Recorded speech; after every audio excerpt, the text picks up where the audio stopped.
Installing the Creality and Ender upgrade kit by Slice Engineering is simple and straightforward.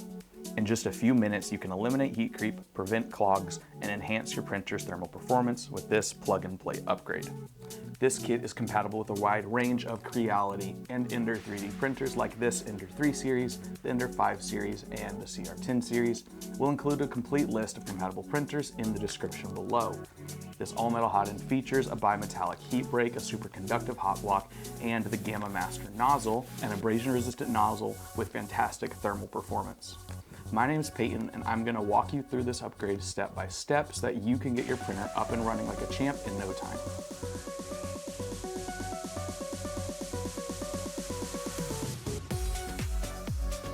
Let's start by gathering our materials. For this installation, we're going to need a Creality Ender upgrade kit with the included boron nitride paste and applicator swabs, a small Phillips head screwdriver, a 1.5mm Allen key, a 2mm Allen key, and a 3mm Allen key.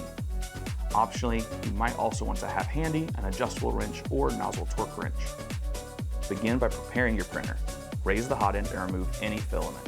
Let the hotend cool to ambient temperatures, then power off the printer and disconnect the power cord for safety.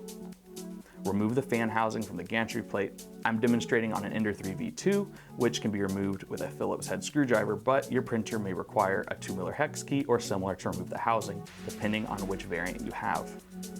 Once the housing is removed, set it aside, and then detach the Bowden tube by removing the clip, pushing down on the fitting, and pulling out the tube. To remove the hotend, use the 2mm hex key to remove the 2 screws at the bottom of the hot block.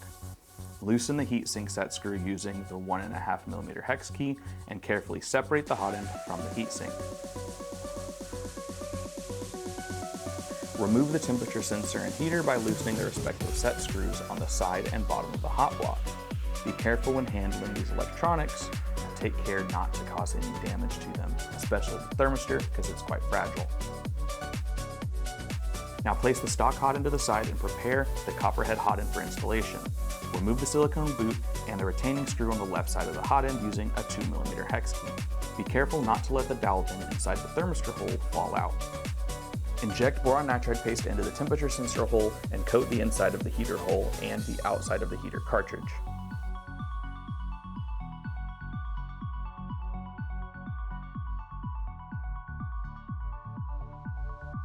Insert the heater and sensor into the hot block and clean any excess paste with a damp paper towel or a Q-tip. Then reinstall the Copperhead retainer screw with a 2mm hex key.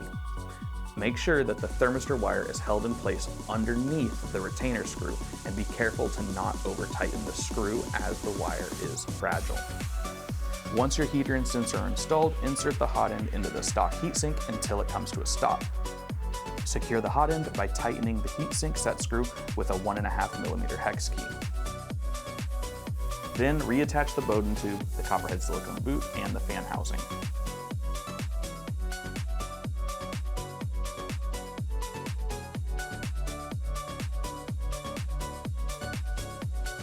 You're going to want to adjust the Z-stop to accommodate the new hotend's height using your 3mm hex key. If you need help with this step, you can reference your printer's assembly manual. Plug in the power cable, turn on your printer, and perform a PID tune for the hotend. And just like that, you're done. To get the most out of your hotend, we recommend lowering the retraction settings in your slicer to account for the improved thermal isolation of the bimetallic heat break.